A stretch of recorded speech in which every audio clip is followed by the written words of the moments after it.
Et bonjour à tous, aujourd'hui on va parler erreur dans l'immobilier, on va parler de Secret Room, Love Room / logement atypique qui rapporte 7 000 € par mois, un seul logement, 7 000 € par mois, mais aussi des erreurs qu'on a pu faire dans l'immobilier et surtout que Pascal, notre invité, a pu faire. Pascal, il a 43 ans et c'est toujours intéressant d'avoir des invités qui ont dépassé les 40 ans parce que souvent ils ont une expérience assez longue dans l'immobilier. Il s'est passé beaucoup d'aventures.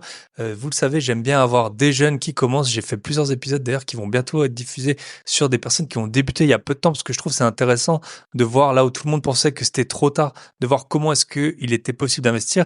Et j'aime bien aussi avoir des investisseurs qui sont là depuis longtemps.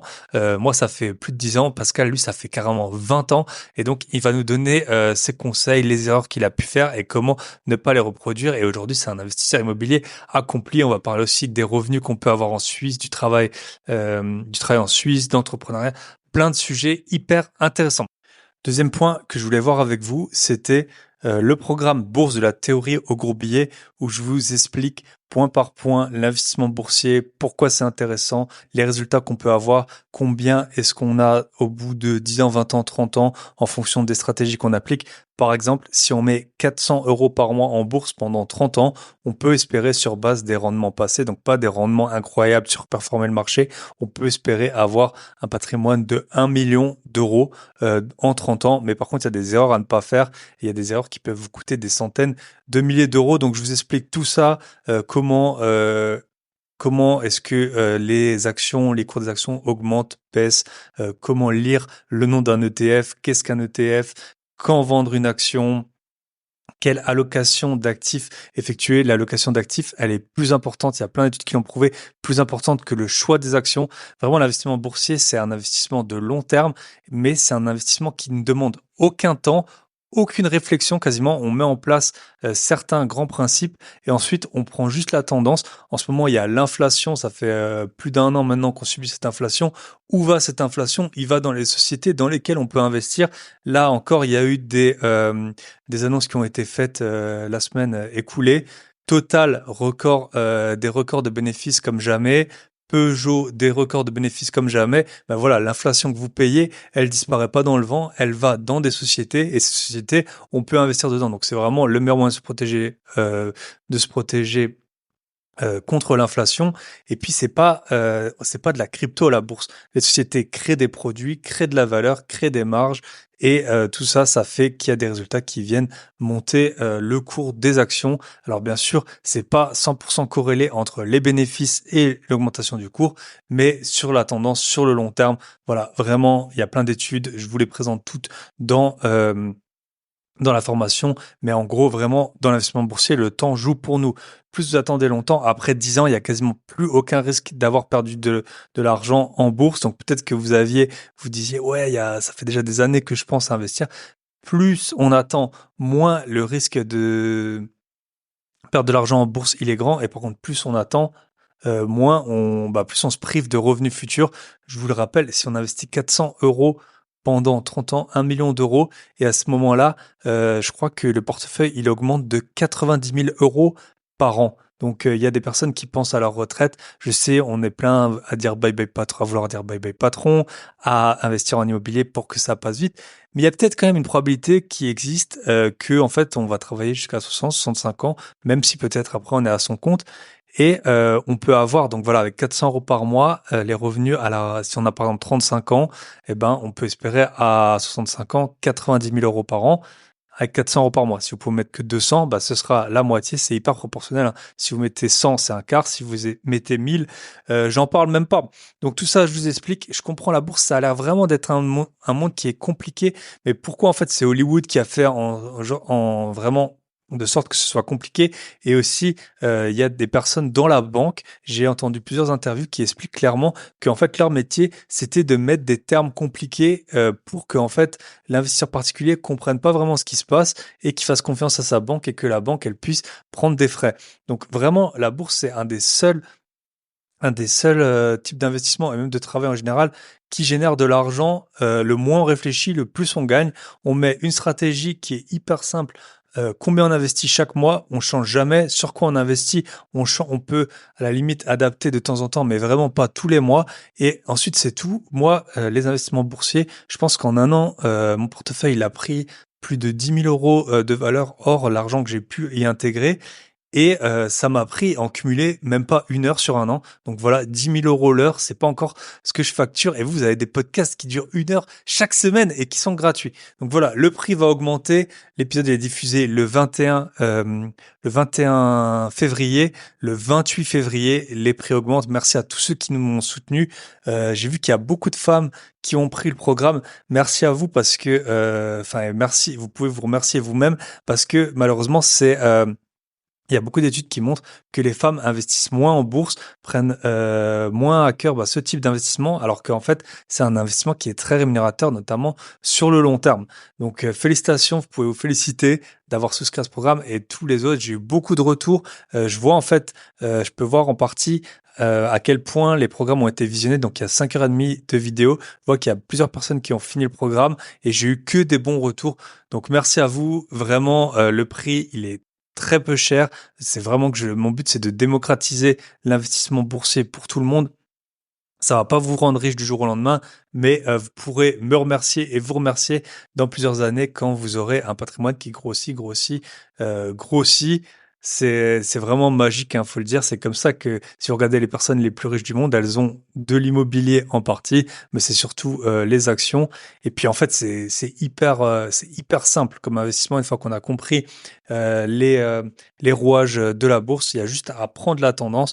Il y a certaines stratégies, je vous en montre notamment une qui permet de faire mieux que la tendance, mais vraiment si on prend juste la tendance, le rendement moyen sur les 10, 20, 30 dernières années, ça fait plus que 100 ans qu'on a des données sur la bourse. Et ben voilà, les cours, ils augmentent et les gens, ils s'enrichissent grâce à ça. Et ensuite, après, son portefeuille boursier, on peut le mettre en garantie, soit pour acheter, par exemple, une voiture qui pourrait prendre de la valeur, mais surtout pour acheter de l'immobilier. Donc, c'est vraiment, on est gagnant sur tous les points. Voilà, vous allez sur mon site www.grosbier.com/bourse, le lien dans la description. Dans une semaine, le prix augmente. Merci à ceux qui m'ont soutenu. Et après, parce que tout le temps quand les prix augmentent, j'ai des personnes qui m'écrivent: «Ah, j'ai raté l'épisode, tu peux pas me faire l'ancien prix?» Bah non, ça va pas. Moi, je vais être le super transparent avec tout le monde. Je vous dis à partir de quel moment ça augmente. Comme ça, les personnes qui m'ont soutenu dès le départ, elles ont le tarif privilégié. Et puis ensuite, eh ben, si c'est trop tard, eh ben, tant pis, vous aurez de toute façon largement plus que la valeur que vous payerez dans mes conseils. Voilà, vous me remercierez et vous remercierez surtout vous-même dans le futur. Ensuite, troisième petit point dont je voulais vous parler, c'était on va faire un webinaire avec Michel. Ce sera sûrement Michel qui va s'en occuper sur en fait comment on a investi tous les deux. On vous explique notre stratégie et surtout aussi, ça fait maintenant presque 3 ans qu'on accompagne des investisseurs débutants et aussi des investisseurs qui veulent un peu remettre leur patrimoine dans le bon sens. Et donc, on va faire un webinaire, donc ce sera une conférence vidéo si vous voulez, à laquelle vous pouvez vous inscrire, qui est 100% gratuite. Elle aura lieu le dimanche 25 février à 20h30, dimanche 25 février à 20h30. Pareil, lien dans la description pour vous inscrire et on vous expliquera la stratégie qu'on a utilisée pour investir en immobilier et aussi on va vous mettre tout le retour depuis qu'on accompagne des personnes. En fait, la grosse valeur de ça pour nous, c'est qu'on a des données en temps réel et dans quasiment toute la France.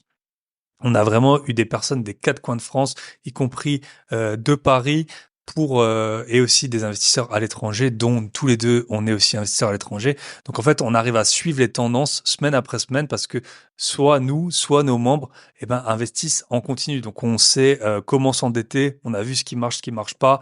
Bien sûr, c'est pas une science à 100%, mais on voit vraiment les grandes tendances. On voit à quel point le marché est tendu ou non en fonction des zones, les demandes notamment pour la location courte durée, est-ce que ça fonctionne ou non, les demandes locatives, les périodes, les mois, voilà. Très peu de personnes, je pense, ont autant de données que nous en termes de projets de financement partout en France.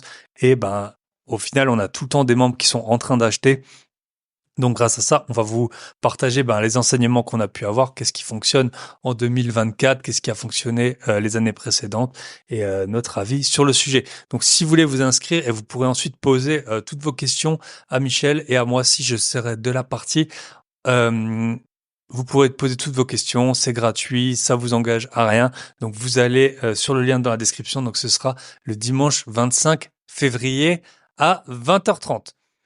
Et dernier point que je voulais vous dire, j'ai mis à jour mon site. Maintenant, il est tout beau. Vous allez sur grosbillet.com et vous pourrez télécharger notamment, j'ai fait un petit guide des 10 astuces pour le million en investissement boursier. Donc, je vous donne 10 astuces sur base de mon expérience pour votre quête du million d'euros de l'investissement du patrimoine financier, donc dans l'investissement boursier. Vous allez sur mon site grosbillet.com, c'est gratuit. Vous pouvez le télécharger et puis sur le site, il y a tous les liens. Il y a le lien vers mon livre que j'ai mis à jour récemment. Il y a tous les liens vers les podcasts. Il y a des liens vers des ressources gratuites. Vous pouvez m'écrire. Il y a aussi des liens vers toutes les ressources payantes.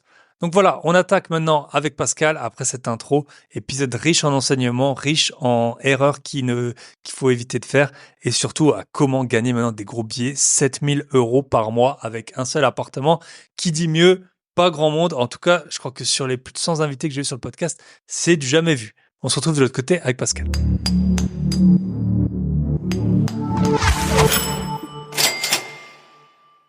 Et bonjour, bonsoir à tous. Aujourd'hui, on est bien, on a le temps, on est samedi matin et on est avec Pascal. Salut Pascal, comment ça va? Salut, bah écoute, ça va très bien, merci. Et toi? Ça va très bien. J'espère qu'il n'y a pas trop d'écho parce que je suis dans une grande pièce là, dans un logement que j'ai loué. Donc je vais un peu m'approcher. Euh, Aujourd'hui, on va parler travail en Suisse, mauvais investissement au départ, bons investissements à présent, emprunt en devise, secret room. Et je crois qu'on est pas mal déjà avec tout ça. Je vais te laisser te présenter pour les gens qui ne te connaîtraient pas. Tu es connu sous le surnom du Grand Pascal. Hein, chez beaucoup de gens, quand on parle de toi, c'est ça ton surnom. Mais tu peux te présenter rapidement. Et puis, tu sais, j'aime bien pour les auditeurs que les invités se présentent en racontant une expérience un peu insolite, un job qu'ils ont pu faire peut-être pas très gratifiant ou un job étudiant ou un stage qui leur aurait donné envie de prendre leur envol un peu plus tard. Donc, je te laisse te présenter. On est parti. Ok, super. Bah déjà, merci pour l'invitation. Alors moi, Pascal, alias le Grand Pascal. Alors pourquoi le Grand Pascal? C'est pas très original. Je suis 1m93, donc ça allait de soi. Euh, j'ai 43 ans, je suis marié, j'ai 2 enfants et je suis originaire de Léré. Voilà, j'ai été à Lyon jusqu'à mes 20 ans et après parti pour mes études d'ailleurs, mais on verra ça un petit peu dans le déroulé de. Yes. Et du coup, pour l'expérience, raconte, qu'est-ce que tu as pu faire? Ah bah écoute, c'est vrai que alors, en tout cas, quand on est jeune, on a, en tout cas, c'est ce que moi j'avais envie, on a vite envie de gagner des sous. Alors les études, parfois ça peut être un peu barbant. Alors moi, à la fin du lycée, je me dis voilà, j'ai des copains, ils commencent à gagner un peu d'argent, ils peuvent acheter une petite voiture sympa. J'avais un copain, il a fait une 309, voilà, c'était pour moi c'était exceptionnel, tu vois. Et donc j'ai dit tiens, j'aimerais bien quand même aller bosser, même si c'est fin de lycée, allez, je vais bosser.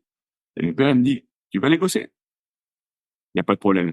Je vais te trouver un boulot, puis tu vas y aller. Et lui, il avait un pote dans une boîte de peinture. Et il dit, tiens, bah, j'ai mon fils, il veut bosser, donc fais-le bosser. Alors, j'arrive à la société qui crée de la peinture, puis le mec, il me dit, bon, bah, très bien. J'imagine pas trop d'études, pas trop de compétences, pas trop de formation. Je fais, non, je veux bosser, je finis les sous. Donc, tu vas sur la chaîne de production, les pots de peinture qui arrivent à gauche, tu les prends, puis tu les mets sur la palette à droite. Ok. Bon. Et je fais, ok, c'est très bien. Je fais, ouais, bah, tu vas faire ça 8 heures par jour. Et si jamais ça te plaît, tu peux faire ça pendant 40 ans, jusqu'à ta retraite. Ah, pour le SMIC. Et si tu veux, bah, j'ai fait ça un tout petit moment et ça m'a mis quand même une petite claque en disant, c'est pas vraiment ce que j'ai envie de faire de toute ma vie, de prendre des pots de peinture à gauche pour les mettre à droite. Et voilà, ça a été ma première expérience professionnelle. Petit souci technique, mais on est tout de suite reparti. Donc, boîte de peinture, donc tu as fait ça un petit moment, après tu as arrêté, tu t'es bien rendu compte que que c'était c'était pas la meilleure des idées. Non, pas la meilleure des idées. Et puis, bah, du coup, j'ai dit, OK, ben, allez, maintenant, il faut que j'en prenne mes études. Et chercher à en prendre des études. À Lyon, j'étais pas le premier de la classe, j'avais pas des notes suffisantes pour pouvoir être pris dans des universités ou autres à Lyon. Et il y a un IUT qui me dit, tiens, OK, on vous prend, c'est à Saint-Étienne. Et ils me disent ça le vendredi, parce que forcément, j'avais postulé un petit peu tard. En gros, ils me disent ça le vendredi pour commencer le lundi. c'est génial, il faut que je parte à Saint-Étienne, je pars chercher en urgence un appartement le week-end, j'arrive à trouver un appartement pas trop loin de l'IUT, et me voilà parti pour Saint-Étienne pour démarrer à 20 ans des études dans un DUT, enfin du commerce, quoi, de la gestion. Ok. Donc c'est là que tu es parti de Lyon. On a beaucoup d'auditeurs de Lyon, beaucoup d'invités qui sont venus de Lyon aussi et de Ouais. Savoie. C'est des grosses zones d'investisseurs. Toulouse, Lyon, c'est les deux grosses zones que j'ai pu avoir comme invité. Ok, donc tu es à Saint-Étienne, ville à cash flow. Tu le savais pas encore. C'était il y a 23 ans du coup. Ah non. Euh, Et ville à cash flow parfois pour une bonne raison. Hein. Donc on va en parler un petit peu. Ok, t'as fait tes études. T'as étudié combien de temps? 2 ans, 3 ans, 5 ans? 4 ans IUT après licence, 4 ans d'études là-bas, et c'est sûr qu'on est toujours plus malin après. Hein. Si j'avais su ce qui pouvait devenir Saint-Étienne en termes de cash flow, bah j'aurais acheté la moitié de la ville. Mais forcément, en 2000, bah il n'y avait pas tout ça, toutes ces communications autour des formations et puis de tout ce qu'on voit aujourd'hui. Ok. Et donc après, t'es resté à Saint-Étienne, t'as trouvé un boulot. Qu'est-ce que Alors, je tu suis resté à faisais? Saint-Étienne et en fait, si tu veux, pour valider mon diplôme, il fallait faire un stage en entreprise. Enfin, tu vois, un truc un peu très Hmm. français. Et puis moi, stage en entreprise, ça me plaisait pas plus que ça. J'ai dit, tiens, bah, je vais créer mon entreprise avec un copain là-bas. Je vais créer ma boîte, un magasin d'informatique. Et puis, on va faire ça. Autant dire, bâton dans les roues, tu rentres pas dans les cases, c'est n'importe quoi. On me dit de faire un stage en entreprise. On me dit pas de créer une entreprise. Alors moi, bah, si on me dit ça, bah, forcément, je vais aller encore plus dans le, dans le fait de faire comme j'ai envie. Je crée on arrive un peu difficilement, mais on y arrive quand même à créer la boîte. Et du coup, on arrive à valider la licence tant bien que mal parce que pas mal de galères. Il a fallu faire appel à pas mal de monde, même à l'adjoint au maire, pour dire, mais écoutez, on dit qu'on n'a pas le droit de créer une boîte, c'est quand même fou. Saint-Étienne, c'est pas l'endroit où il y a le plus de boulot en France. Donc, on a eu un petit peu d'aide par rapport à ça. Et on a réussi à valider la création de l'entreprise, le Ok. magasin d'informatique. Et comment tu le lances? Parce que t'as pas d'argent à ce moment-là. Comment tu lances le magasin? Bah, Dropshipping d'informatique, en fait. C'était un peu ça. ah non, mais ça n'existait pas, dropshipping. Ouais, ouais, mais. Là, c'était vraiment un vrai magasin physique. Et ben, en France, l'avantage qu'il y a, je trouve, par rapport peut-être à d'autres pays, c'est qu'on est pas mal aidé. Alors, il y en a certains qui peuvent peut-être en profiter, mais moi, j'avais eu l'aide, l'ACRE, des choses comme ça. Donc, un prêt à taux zéro, avec une possibilité de remboursement, enfin, vraiment du long terme. Bon, bah, on a trouvé un local où il était alloué depuis longtemps. Le mec nous a fait confiance. On a loué un local, on a eu des aides et on a pu, si tu veux, acheter du matériel, payer le loyer, puis démarrer comme ça. Tout Alors ça avec des c'était pas fonds la que t'avais Fnac, pas. avec des fonds que j'avais pas. Ok. Ouais. Intéressant. Et on a démarré comme ça parce que, si tu veux, je pense qu'à 24 ans, à l'époque, les 24 ans, euh, ils ont dit c'est cool. Le mec, il a envie d'y arriver, il a envie de bosser, il sort un peu les doigts et puis on y va. Bon, alors Hmm. voilà. Ok. Et Top. ben du coup, je suis devenu Donc, t'as salarié de la du boîte, magasin. quoi. Ok. Ouais. Et donc là, les études sont finies, c'est ton boulot. T'es entrepreneur salarié. Le Ouais. meilleur des deux mondes, hein, on aurait envie de dire, quand on est investisseur immobilier, parce qu'on fait comme on veut et puis on a quand même des fiches de paye. Mais par contre, d'un point de vue URSSAF, c'est pas toujours le meilleur plan. Et donc, qu'est-ce qui se passe? T'achètes déjà de l'immobilier à ce moment-là? T'achètes plus tard? Comment ça se passe? Alors, je pars à la recherche parce que là-bas, j'ai loué un petit appartement, puis je me dis, tiens, ça serait peut-être intéressant d'acheter mon appartement parce que je me projetais rester à Saint-Étienne, tu vois. Donc, je cherche à acheter un appartement. J'en trouve un. C'était 150 000 euros, financé à 110% par la banque.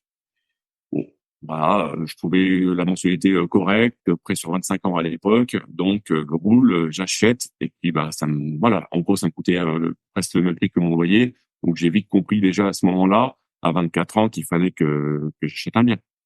Ouais. Ok. Ouais, Donc, j'achète ma résidence principale, un super appart en plus, hein, bien placé. Euh, parce que 150 000 à Saint-Étienne, t'avais un grand appart, je suppose.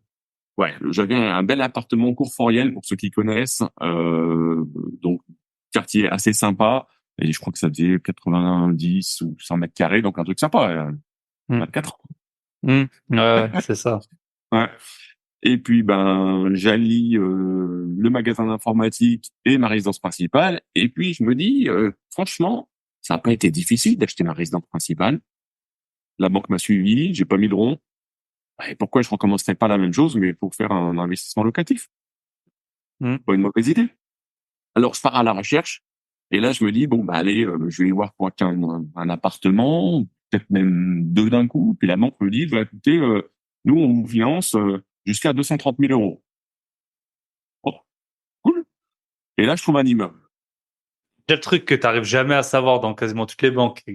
Tant que tu n'as pas de compromis, en général, elles te Ouais, disent pas. Enfin, après, c'est une autre époque. Hein, on avait voilà, c'est moins ça. d'infos, mais les banques, elles étaient parfois plus conciliantes. Elles étaient conciliantes. C'est vrai que quand je dis des choses aujourd'hui, peut-être que les gens ils vont dire, bah attends, c'est n'importe quoi, t'es un extraterrestre. C'était il y a 20 ans. Mm. Faut pas oublier, hein. Faut pas oublier. 43 ans, c'était il y a 20 ans. Et la banque, elle me dit, OK, on va vous suivre jusqu'à 230 000 euros. J'arrive à trouver un immeuble. Pareil, aujourd'hui, immeuble, 230 000 euros. Enfin, en tout cas, moi, si je parle de ma région, ça peut faire rigoler, tu vois. Mm. Mais, un immeuble avec 6 appartements. Ah C'est pas ouais. dans le- Ouais, 6 appartements. Tu vois, 230 000 euros. C'est sûr que c'était pas le meilleur quartier du monde. Les vendeurs m'en mettent sur place, l'agence, première belle erreur de ma part, mais pareil, j'étais jeune, me fait visiter 2 appartements sur les 6, évidemment les 2 appartements qui avaient été refaits, et il me dit, ouais, bah, les autres, les locataires, ne sont pas là, on peut pas vous faire visiter, mais vous inquiétez pas, c'est tout bien.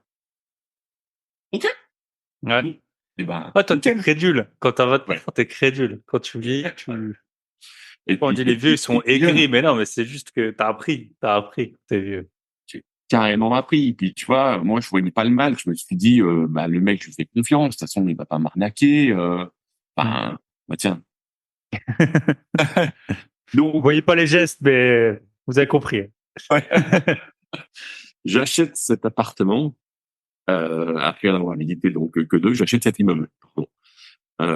Et en fait, les locataires, bah après, je viens un peu me présenter, puis je les rencontre tous. Hein. Il y en a certains, c'était des sacrés moustiques. Tu vois, moi, j'ai 25 ans, il y avait des mecs, ils avaient 45, 50 ans, donc déjà, ils me voyaient arriver en me disant, c'est qui ce petit con qui vient devenir notre propriétaire. Bon, bref, les loyers étaient faibles, forcément. Hein, l'achat pas très très élevé, les loyers faibles. C'était des appartements avec des loyers aux alentours de 300 euros. Tu vois, des Mm. F3, correct. Et tous, ils étaient sponsorisés par les allocations, Par la CAF. par la Le gros CAF. sponsor de France. Ouais. Et Et là, j'étais à la Réunion. Très bon sponsor là-bas. ah ouais, ouais, vous t'aime pas. Et puis, tu vois, eux, de leur poche, ça leur coûtait quoi, 50, 60 euros.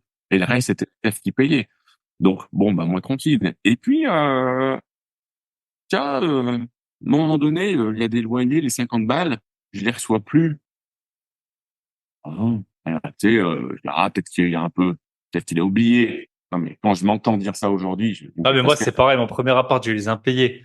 J'étais ouais, trop tendre, en fait. Mais c'est comme ça, c'est la jeunesse, c'est la beauté de la c'est la jeunesse. jeunesse. Alors, par contre, c'est formateur, hein. Donc, forcément, tendre. Après, je vais les voir et puis je dis, ouais, mais les 50 euros de loyer, là, il me dit, non, non, mais là, on paiera pas parce qu'on a d'autres choses à payer, puis on a plus trop de sous, puis parles quand dans l'appartement, il y avait des bouteilles de whisky, des machins et tout. Ouais, peut-être que le gars, il préfère acheter 2 bouteilles de whisky plutôt que me payer les 50 balles de loyer. Mm. Alors, moi, je me démonte pas. Deuxième erreur, j'appelle la CAF et je dis, écoutez, les gars, les locataires, c'est simple, les 50 ou 60 euros d'efforts qu'ils doivent faire, ils ne me les payent pas. Donc, veuillez faire le nécessaire pour leur dire de payer. La CAF, ils disent, OK, très bien, on va s'en occuper. Quelques jours après, je reçois un courrier. Bon, bah, vu que eux ne font pas l'effort de payer, bah, nous, on paye tout non plus notre part. Mm. Ouais, c'est connu ça. Hein. Enfin, maintenant, on le connaît, mais à l'époque, tu connaissais Non. pas. Mais en Alors, fait, ça, quand il y a un impayé, la CAF, normalement, elle paye pas. Donc, et respectez toujours voilà. les lois. Mais peut-être, faut pas trop faire du zèle en déclarant l'impayé. Parce que moi, c'est Bah, vrai moi, que j'ai je un pensais bien impayé faire. en ce moment et j'ai la Visale qui paye à peu près 2/5 et la CAF, c'est les 3/5. C'est mon gestionnaire qui gère, je sais même pas, mais je suis même pas sûr que, entre guillemets, je sois dans les clous. Après, au pire, ce serait Visal qui paierait tout. Mais je trouve ça quand même étonnant Ouais. que la CAF continue de payer. Bah, moi, je pensais bien faire en déclarant, bah, autant dire que du jour au lendemain, t'as plus aucun loyer, t'as toujours le crédit qui tourne, et puis tu dois le payer avec ton salaire. Donc, je me dis, bon, bah, laisse Et tomber. c'était pas un emprunt à 1% que tu avais, je pense, à l'époque, il y a Non, longtemps. je me souviens plus du tout, mais c'est sûr que c'était pas 1%. Donc, tu Hmm. vois, c'est quand même compliqué. Et puis les locataires disent, ouais, mais ouais, c'est pas grave, vous pouvez payer, machin, ouais, bien sûr. Je me dis, bon, bah, le mieux qu'il y a à faire, c'est revendre cet immeuble, parce que là, j'ai fait une connerie.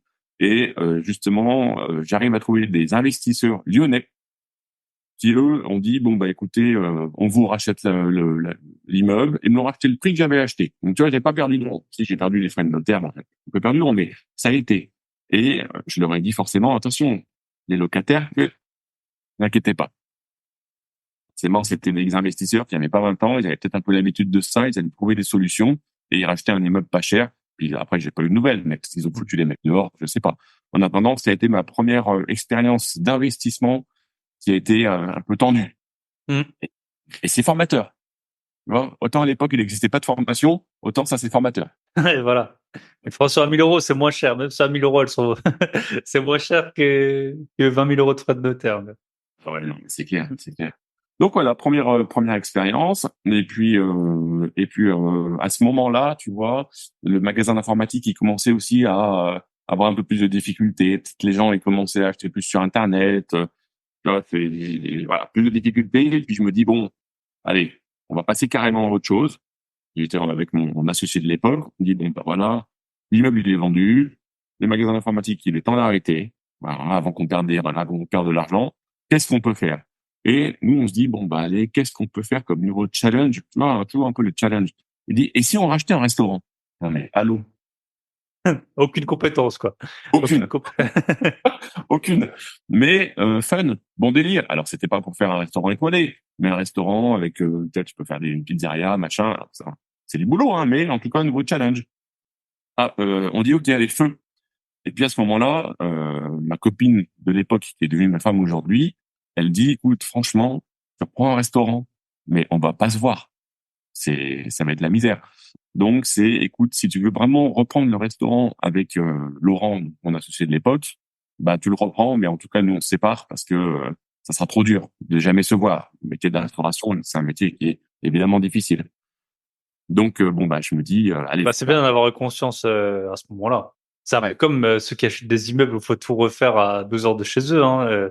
C'est pour le couple, c'est compliqué. Hein. Ou ceux qui achètent des.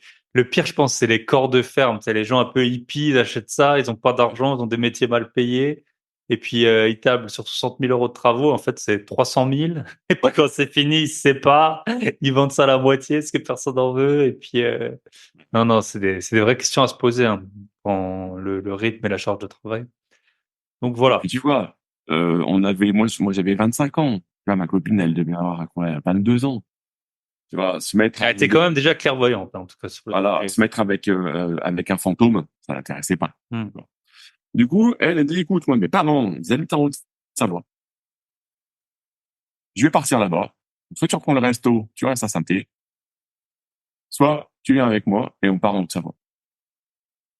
Bon, bah, écoute, moi, je t'aime, je vais go. Forcément, mon pote Laurent, il m'en a voulu, mais allez, nouveau départ. De toute façon, j'avais l'habitude. J'étais déjà parti à Saint-Étienne, étant Hmm. lyonnais, autant dire que j'avais été bien reçu. Quand on parlait du foot. Et puis, nouveau départ, arrivé en Haute-Savoie pour la nouvelle aventure. Et puis, si tu veux, à l'époque, je pense que ça va peut-être parler à certains d'entre nous, d'entre vous. Quand tu regardais M6, des fois, les émissions, c'était la Suisse, le Genève, la poule aux œufs Hmm. d'or, vous allez devenir milliardaire en 48 heures. Enfin, bref, la télévision, quoi. Comme ça l'est maintenant, hein. Mais sauf qu'on la regardait à l'époque. C'était ça surtout Ouais. qui changeait, je pense.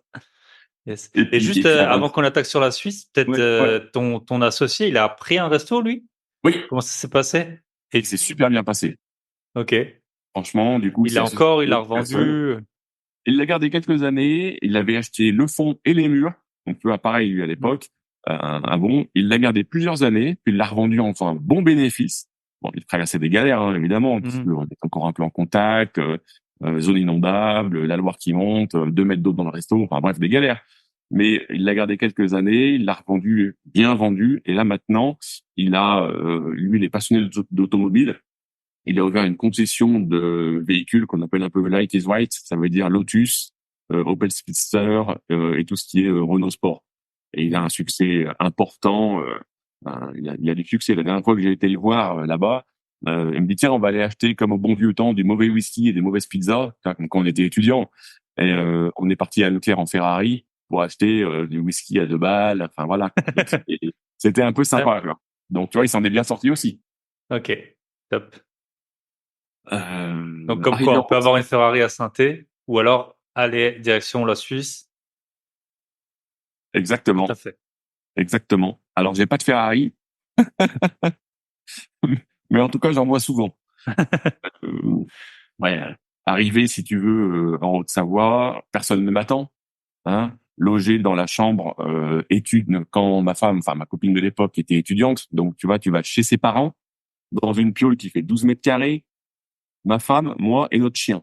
Un bulldog français, il prend pas beaucoup de place, mais par contre, ça fait sa place.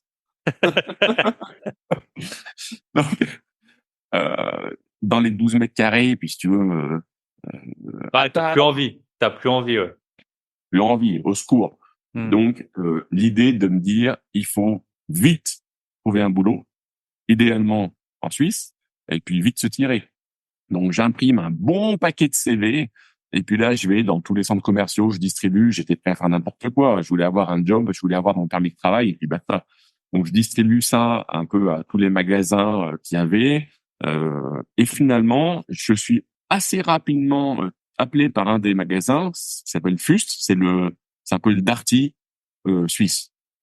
Le mec, il m'appelle, il me dit, ah ben écoutez, on a eu votre CV, vous êtes grand, vous avez une tronche qui est pas trop mal, vous avez un peu la tchatch. Bon, ça nous intéresse. Vous pouvez venir vendre des ordinateurs. Bon, je l'avais fait quand même quelques années, donc Hmm. et puis vendre des télés, des radios réveil, des piles et des lave-linges. Ok, mais c'est mon rêve de faire ça, forcément. Et ben voilà. Du coup, mon premier boulot là-bas, payé à l'époque 3700 francs suisses par mois. Donc, avec le change de l'époque, qui était beaucoup moins bon que celui d'aujourd'hui, ça faisait à peu Ouais, près, avec 2 euros, t'avais 3 francs à l'époque, après. C'était ça, hein. ouais, le change était à peu près à 1,6, donc 3700 francs bruts, hein. Et ça fait peut-être Ouais. 3000 francs net. Je devais avoir 2500 ou 2600 euros. Mais bon, tu vois quoi, 26 ans, j'arrive là-bas, qu'est-ce que tu veux me dire? Tu prends 2600 euros net après impôt, tu dis oui, merci. Hmm. Voilà. Euh, Parce que la Suisse, bah, vu que moi je suis alsacien, c'est à côté, ça a toujours été cher, en tout cas quand il y allait. Mais il y a un moment, c'était par exemple moi que j'étais étudiant, j'allais au ski en Suisse avec les potes, et en tout, je me rappelle, ça nous coûtait à peu près 100 euros par jour avec le logement, la bouffe, le forfait de ski. C'était la limite, mais en gros, pour 400 euros, tu partais 4-5 jours au ski. Alors que maintenant, c'est complètement impossible, quoi. Parce que le taux de change, il a explosé. Et puis, on va en parler justement après. En tout cas, à un moment, enfin, longtemps, je me rappelais qu'avec 2 euros, tu avais 3 francs. Alors qu'aujourd'hui, avec 1 euro, t'as même plus 1 franc. J'étais à Zurich encore il y a 2 mois. Donc voilà. Donc ceux qui ont les payes en francs suisses, par contre, eux, bah, ça c'est qui dépensent en euros, ça c'est plutôt arrangé pour eux. c'est plutôt Sauf s'ils arrangé. avaient des emprunts en francs suisses. Donc on va revenir. Ok, donc tu fais le boulot dans le Darty, tu fais pas ça très longtemps. Je fais pas ça très longtemps. Bon, je pars quand même. Hein, on trouve une location, forcément. Et puis les locations, bah moi dans ma tête, j'avais encore un peu les prix de Saint-Étienne. Arrivant ici, je me dis ouais cool, allez, je cherche un 100 mètres carrés. Quand ils m'ont dit le prix du loyer, je suis tombé par terre. Vous êtes des fous les gars. Il fallait bien qu'ils mettent mes meubles. Ouais. Donc on a quand même réussi à trouver une location où on y restait 2 ans, mais le loyer est quand même cher. Et on s'est dit, enfin moi l'objectif locataire, ça m'intéresse pas trop. Donc, on a Mm. assez vite acheté notre résidence principale ici. On avait revendu celle de Saint-Étienne. Ça a été aussi une erreur. Après coup, là, je me dis, bah, on aurait dû la garder parce que tu vois, ça me Faire une quittait, coloc bien là-dedans. placé. Mais bon, à 25 ans, 24 ans, Mm. partir à l'aventure sans boulot, garder une résidence principale que j'aurais mis en location là-bas et à distance, bah, je voyais que c'est un peu compliqué. Mm. Voilà. Mais en tout cas, si c'était à refaire, je le referais pas, je la garderais. Donc, en 2008, on achète notre nouvelle résidence principale. Et là, extrêmement bien conseillé par un courtier, elle dit, écoutez, soit vous faites un prêt en euros, mais le taux, il devait être aux alentours de 4, Mm. chose comme ça. Soit on fait un prêt en francs suisses, et le taux, il va être à 1,8. Enfin, le taux était vachement plus bas en francs suisses. Mm. Ouais, ouais. Là, je dis, franchement, il faudrait être complètement idiot pour avoir un taux à 4 alors que je peux avoir un taux à 1,8. Alors, je fais confiance. C'est moi, t'as compris, hein, qu'au début, confiance, hein. Euh, Alors, roule ma poule, par contre, il dit, alors le prêt, on peut pas faire un prêt sur 20 ans, enfin, c'est des taux fixes, mais qui ont une durée courte. Taux fixe 5 ans ou 10 ans, et après 5 ans, tu renouvelles le taux. Mmh. Voilà, ça paraît curieux, Mmh. mais je me dis, bon, ok, 1,8 sur 5 ans, cool. Et déjà, dans ma tête, je me dis pas que peut-être dans 5 ans, faut renouveler le taux, puis le taux, je sais pas comment il sera. Mmh. J'achète 320 000 euros la maison, et 320 000 euros à l'époque, ça faisait pratiquement 520 000 francs suisses avec le taux de change. Donc, en fait, j'emprunte 520 000 francs suisses. Ouais. Donc ça me coûte 2500 francs par mois. J'achète avec ma femme à 2 revenus. Ok, très bien, nickel. Et là, je me rends pas compte, mais je me rendrai compte quand je la revends que, que le change, c'est important. Mmh. Important. Mais Et ça, tu le vois, notamment si tu es investisseur boursier, c'est aussi ça, en fait, tu peux, par exemple, acheter des actions. Historiquement, le dollar, par exemple, il a dévalué plus vite que l'euro, si vous regardez de 2000 à maintenant. Donc, peut-être que tu as acheté quelque chose à 100 dollars, demain, ça vaut 110 dollars, mais en fonction du taux de change. Donc, pour des actions, ça peut être des actions Apple, Tesla ou que sais-je. mm, Bah, en fonction du taux de change, eh ben, tu peux avoir une action qui baisse et gagner de l'argent en euros, avoir une action qui monte et perdre de l'argent en euros. C'est pareil aussi pour, donc ça, on le voit bien à la bourse. Pareil avec les actions japonaises, le yen, il a pas mal baissé. Et il y a aussi beaucoup de gens qui ont acheté à Budapest même j'ai eu un invité, hein, c'était très sympathique sur le podcast, qui propose des investissements à Budapest, mais à Budapest, c'est des forints. Et le taux, vous pouvez regarder, le taux du forint, il a baissé. Donc, c'est pareil. Si tu as acheté un appart je connais plus le taux de change, mais genre 1 million de forints, puis demain, tu revends 1,3 million, bah, ça se trouve, tu as quand même perdu de l'argent en euros parce que faut voir un peu, l'important, c'est l'argent que tu dépenses et où tu penses passer ta vie. Et donc, alors il y a des monnaies qui sont hedgées, je crois, par exemple à Dubaï, le truc il est hedgé sur le dollar. En Bulgarie, c'est sur l'euro. Dans pas mal de pays d'Afrique aussi. Mais à Hong Kong aussi, j'ai eu un invité là, le dollar hongkongais, il est aussi hedgé sur le dollar. Donc au moins, tu es plus ou moins sûr. Mais il y a pour d'autres monnaies, bah, il y a un vrai risque, quoi. Et le risque, il est souvent bien plus important que quelques pourcents de renta ou de. Puis c'est ce qui t'est arrivé du coup. puis c'est ce qui m'est arrivé. Alors ça, tu t'en rends compte plus tard, mais sur le moment, pareil, tu réfléchis pas trop. Puis la RP, tu te dis ouais, je vais y rester longtemps. Puis ok, Mm. 2500 balles par francs suisses par mois, je vais les assumer. Tu réfléchis pas à la revente. Et puis honnêtement, C'était je voulais impossible. monter. Faut dire ce qui est, c'est qu'à l'époque c'était impossible parce que longtemps, ça arrivait plus tard. Ils ont bloqué à 1 euro égale 1 franc 20. La Banque centrale suisse, elle faisait que racheter des euros pour bloquer ça. Puis à un Ouais, moment, ils ont dit fuck off. Et le truc, il a pété. En gros, ça a pris 20% quasiment du jour au lendemain. Le franc suisse, il est allé au niveau de l'euro. bah c'est clair. Et tu vois, Donc moi, là, si vous c'est aviez un emprunt, t'as pris 20% sur ton emprunt. Si et t'avais j'avais pas 500. acheté avec un change à 1,20. Moi, c'était à 1,50. Hein. J'ai Ouais, ouais, revendu justement. aux alentours d'1,25. Donc, c'est comme tu perds 25% de la valeur de la maison. C'est pas comme si tu perds 25% de ton placement à 1000 balles. Là, tu as Hmm, 500 000 balles. Donc, tu hmm. vois, en fait, mais voilà, c'est comme ça. C'est comme ça. Ouais, C'est, ouais, y a bien pas sûr. de- Et ça, je pense que faut quand même, l'immobilier, ça permet de s'enrichir grâce à l'effet de levier parce que tu l'as dit même au début, tu as pu acheter des apparts et des immeubles sans emprunt. Mais en fait, le levier, il joue quand même dans les deux sens. Par exemple, les gens, ils disent la bourse, c'est risqué. C'est vrai que c'est risqué la bourse, mais en gros, tu peux perdre que l'argent que tu as mis. Si tu mets 10 000 balles en bourse, au pire, tu as perdu, si tu t'en sors très mal, 10 000. Là, toi, si tu revendais, tu aurais pu mettre, je sais pas, 20 000 euros d'apport sur ta maison. Et jour 2, vous pouvez perdre 200 000 euros juste sur le franc suisse, le levier. c'est clair. Donc, on essaye de bien le gérer, de bien acheter et tout, mais il faut pas oublier que le levier, c'est un levier dans les deux sens. Exactement. Ouais, ouais. Et ça, bon, bah voilà, hein, toujours plus malin après. Mais oui, mais écoute, si on avait 20 ans maintenant, on aurait une autre vie à notre âge. Mais elle est très bien. On est très heureux comme ça aussi, Écoute, hein, faut dire ce qui on est. mange à notre faim, en tout cas. Hein. Voilà. Ça se voit. Et ça se voit. Si vous nous voyez, ça se voit. Ça se voit. C'est clair. Et donc, Ensuite, la maison, tu l'as revendue ou comment ça se passe? Pourquoi tu la revends? Donc, tu es toujours avec ta femme, donc je suppose que c'est pas. Parce que souvent, c'est ça l'événement inopiné, ça peut être une séparation. Là, visiblement, vous êtes toujours en couple. non, alors on est resté longtemps dedans, hein. On est resté 12 ans. Donc, là, on est quand même resté longtemps. On a voilà, eu nos enfants dans la maison, ils sont restés aussi longtemps. Moi, entre-temps, en 2009, j'ai changé de boulot. J'ai arrêté de vendre des lave-linges et puis je suis parti dans l'assurance. Pareil, ça peut être un peu curieux, j'y connaissais rien. Mais le mec, il a dit, t'as de la chat, c'était bien. Nous, les produits, on va te les apprendre. Tu vas partir à Lyon en formation pendant 6 mois. Et puis, on va t'apprendre le métier, les produits, le système suisse, le système d'assurance en Suisse qui est hyper différent. Et en fait, après, tu vas vendre des assurances. Bon, bah, pourquoi pas? Ça m'intéressait davantage cet aspect-là, l'aspect finance, l'aspect assurance, l'aspect bancaire. Le revenu était plus élevé et ça m'octroyait de la liberté, puisque avant, en vendant des télés, je devais faire mes 8h30, 17h30. Là, automatiquement, tu as entre guillemets un chiffre d'affaires, une production à faire, mais tu gères un peu ton temps comme tu veux. Ok. Donc, le temps d'aller partir à la recherche de nouveaux investissements, c'est ce que j'ai fait, etc., etc. Ouais.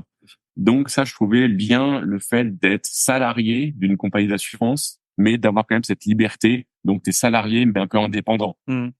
Mais tu as quand même des fiches de salaire. Donc, je trouvais l'idée bien de pouvoir être crédible vis-à-vis des banques, mais libre et avoir un peu mon temps comme je l'entends. Ça, c'était bien.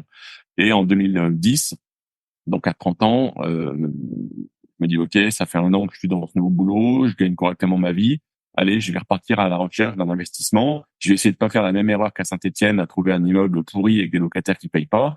Là, j'achète 3 appartements, en tout 450 000 euros, les 3 appartements, Du coup, euh, en Savoie. en Haute-Savoie. Ouais, en Haute-Savoie. Donc, pareil, à proximité. Moi, mon idée maintenant, c'est d'acheter pas très loin. Là, si tu as des petits travaux à faire, il y a toujours des galères, une ampoule qui marche pas, le locataire qui t'appelle. Je veux pas me faire 4 heures de route pour aller changer une ampoule. Donc, à proximité.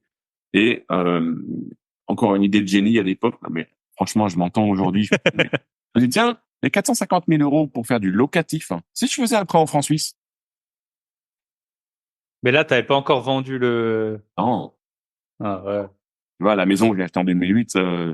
j'ai acheté en 2010, 2 ans après. Pour moi, c'était pareil. Euh, et à l'époque, le change, il était hyper stable. Donc, Hmm. mes locataires, ils me payaient en euros. Moi, je faisais l'échange, et puis basta. Et puis, ça roule. Ça roule. Et à l'époque, la banque me dit, pour qu'on vous prête 450 000 euros, est-ce que vous pouvez quand même mettre en apport les frais de dossier? 900 euros. Ah, je fais, ouais, je vais m'en sortir, là. Tu vois? Ça veut Ouais, dire ça que, fait un sacré levier là. 900 sur 450 000 ah bah, c'est un sacré levier. ou 500. Même dans les Par contre, cryptos, tu peux pas faire autant. ouais, c'était top. Ça paraît top comme ça. Mais tu vois, dans les erreurs, prêt en francs suisse, erreur. SCI constituée, mais une SCI à l'IR. Hmm. Tu payais déjà beaucoup d'impôts vu que tu avais des revenus. Tu peux nous dire Voilà. un peu combien tu gagnais à l'époque? Pas obligé de nous dire aujourd'hui, mais Ouais, à l'époque, dans les j'arrivais, assurances. tu vois, j'étais passé de 3007 bruts en vendant des lave-linges à peu près 5005, tu Hmm. vois. Donc dans les Donc, 4 000 € à peu près, quoi. ouais. Et donc, Ouais. intéressant et surtout de la liberté. Hmm.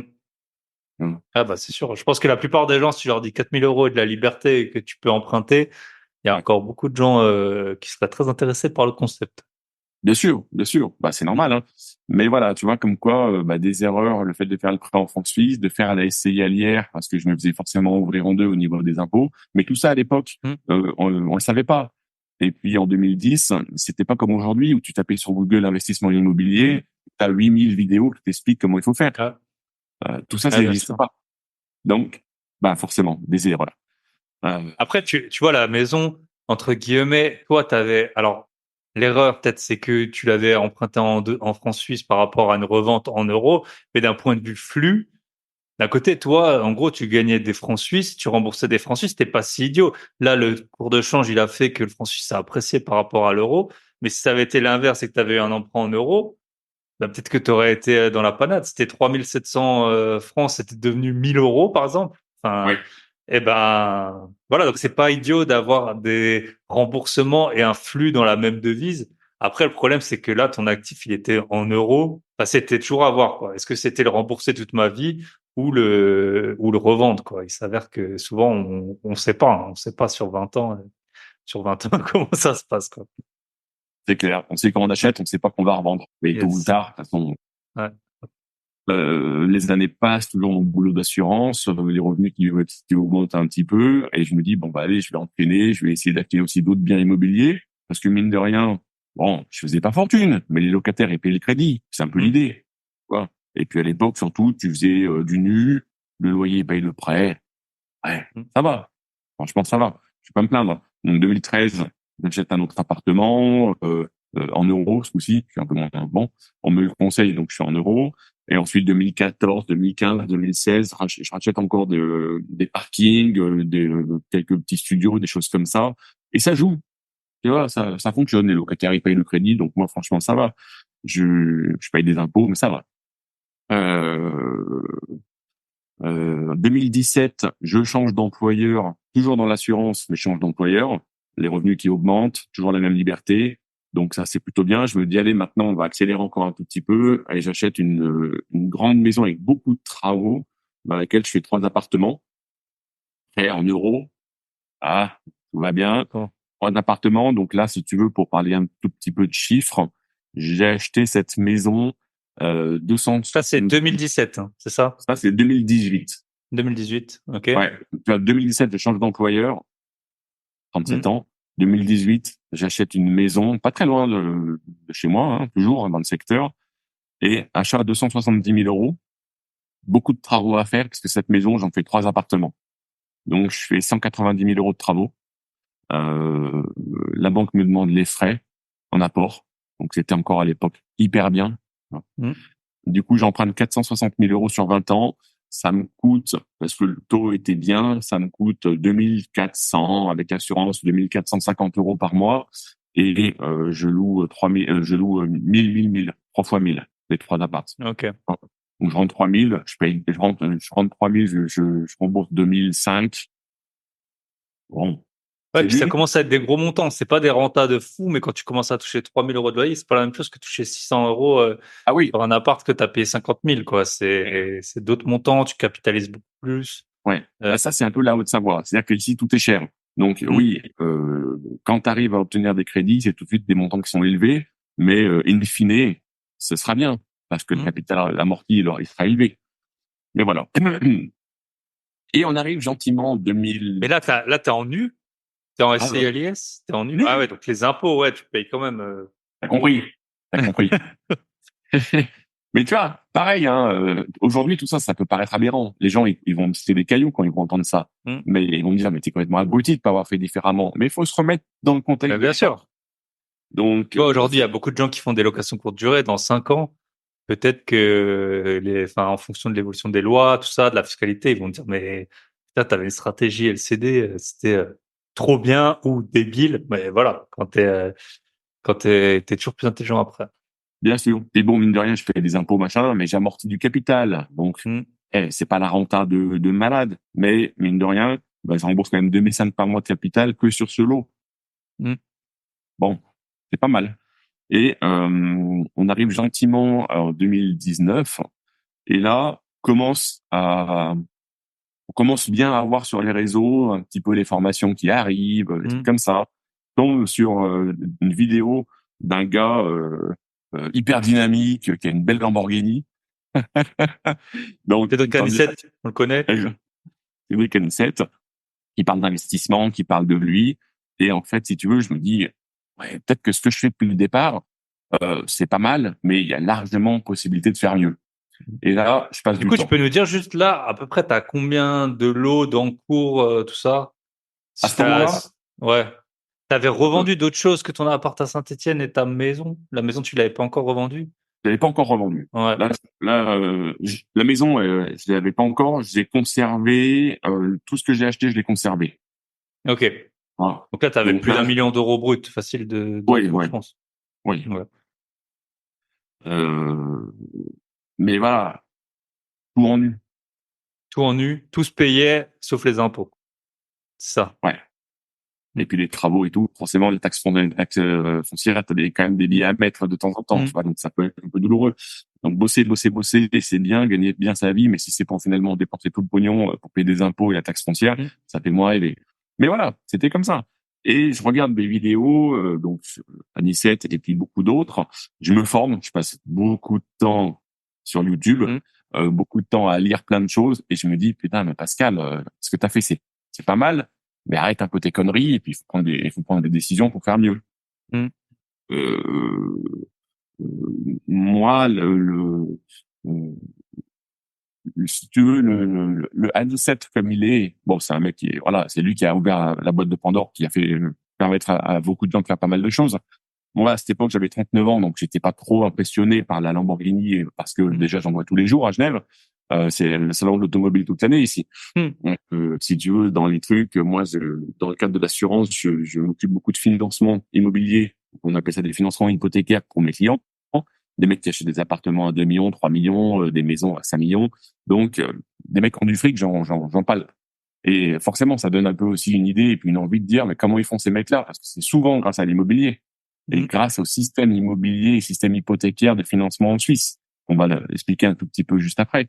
Mm. Euh, mais, mais tu vois, dans une anecdote, une cliente me dit, oui, je voudrais acheter, elle habite en Vieilleville, quartier le plus cher de Genève, t'as 20 000 balles le mètre. Donc, et voilà, j'habite en Vieilleville, je voudrais acheter l'appartement à côté. Ok, combien ça coûte? Bah, ça coûte 2 millions. Autant dire, la nana, elle avait largement les moyens d'acheter. Elle voulait un petit crédit pour ça. Et je lui dis, OK, bah allez, je vais vous financer l'appartement, vous allez avoir des revenus locatifs. Il dit, comment?